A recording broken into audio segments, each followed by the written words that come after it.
विद्यालय में कपिल और नेहा इस दिन को मनाने की तैयारी कर रहे हैं। उनका मन चिंता से भरा है, चिंता हमारे पर्यावरण की। प्रथम दृश्य विद्यालय का प्रांगण।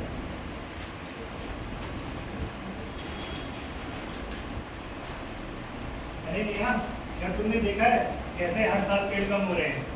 हाँ कपिल, तुम सही बोल रहे हो। और लोग प्लास्टिक का इस्तेमाल करना भी नहीं छोड़ रहे, जिससे हमारा पर्यावरण प्रदूषित हो रहा है। जहाँ पहले हरियाली थी, अब वहाँ केवल बंजर मैदान हो गए। अगर इसी प्रकार चलता रहा तो बच्चे पेड़ों को केवल किताबों में पढ़ेंगे। अरे अरे, ये तुम क्या कर रहे हो? ये दिख नहीं रहा है, मैं कूड़ा फेंक रहा हूँ। तो तुम कूड़ा यहाँ क्यों फेंक रहे हो? एक और हम पर्यावरण को बचाने की बात कर रहे हैं, पेड़ लगाने की बात कर रहे हो, और तुम यहाँ कूड़ा फैला के हमारे पर्यावरण को प्रदूषित कर रहे हो। अरे ये सब दिखावे की बात है, एक दिन पेड़ लगाने से कुछ नहीं होता। दुनिया ऐसी ही चलती आ रही है। हर बदलाव के लिए एक नई पहल की आवश्यकता होती है। अगर सभी ऐसा सोचने लगे तो ये पूरी पृथ्वी एक कूड़े का ढेर बन के रह जाएगी। द्वितीय दृश्य, एक सपना प्रकृति की पुकार। रात को कपिल और नेहा सो जाते हैं। उनके मन की बेचैनी उन्हें एक अनोखी दुनिया में ले जाती है, एक ऐसी दुनिया जहां प्रकृति खुद अपनी पीड़ा सुना रही है। हमें दर्द हो रहा है, इंसान हमें काट काट कर खत्म कर रहा है, लेकिन ये नहीं जानते कि इसका भुगतान भविष्य में इन्हें स्वयं करना होगा। मेरे जल को प्रदूषित कर दिया गया है, नदियां सूख रही हैं, पानी के स्रोत कम होते जा रहे हैं। मैं हर श्वास में हूँ, मेरे बिना जीवन शून्य है।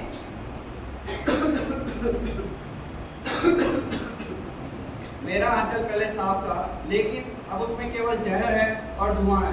बच्चे उसमें सांस तक नहीं ले पा रहे हैं। मैं थक गई हूँ, मेरी कोख से जीवन छीना जा रहा है, जंगलों को काटा जा रहा है और धरती बंजर हो गई है। क्या कोई मेरी पुकार सुनेगा?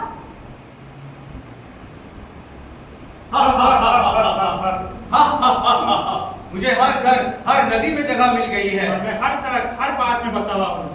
अरे काका, मुझे तो लोग इतना पसंद करने लगे हैं कि मंदिरों में चढ़ावा भी प्लास्टिक में देते हैं। और मैं तो वीआईपी ट्रीटमेंट पा रहा हूँ। लोग मुझे खुलेआम सड़कों में देख रहे हैं, अब बिना टिकट, बिना बुलाए, और हर जगह देख रहे हैं। हम तो सेलिब्रिटी हो गए, जो जहाँ जाता है वहीं जोड़ आता है। धन्यवाद इंसानों। प्रकृति रो रही थी, लेकिन इंसानों की आवाज में शोर था, सुनने वाला कोई नहीं था। क्या अब भी देर नहीं हुई? तृतीय दृश्य, बदलाव की ओर।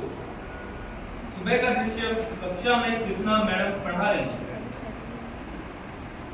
सपना खत्म होता है, लेकिन असर गहरा छोड़ जाता है। अब कपिल, नेहा और यहाँ तक कि आयुष भी सोचने पर मजबूर है। बच्चों, प्रकृति हमें जीवन देती है, जैसे कि हवा, जल, भोजन।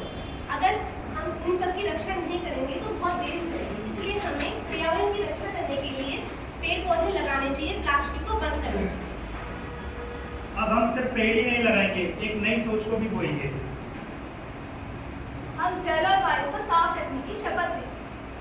मुझे माफ करना दोस्तों, मैं भी अब बदलाव का हिस्सा बनूंगा और आपके साथ कदम से कदम मिलाकर चलूंगा। सभी मिलकर शपथ लेते हैं। हम सभी प्रतिज्ञा करते हैं कि पर्यावरण की रक्षा करेंगे, प्रकृति में प्रेम, प्रकृति से प्रेम करेंगे, और हर साल पेड़ लगाकर हरियाली को बढ़ावा देंगे, प्लास्टिक का बहिष्कार करेंगे, जल, वायु और भूमि को प्रदूषित नहीं करेंगे, और दूसरों को भी इसके लिए प्रेरित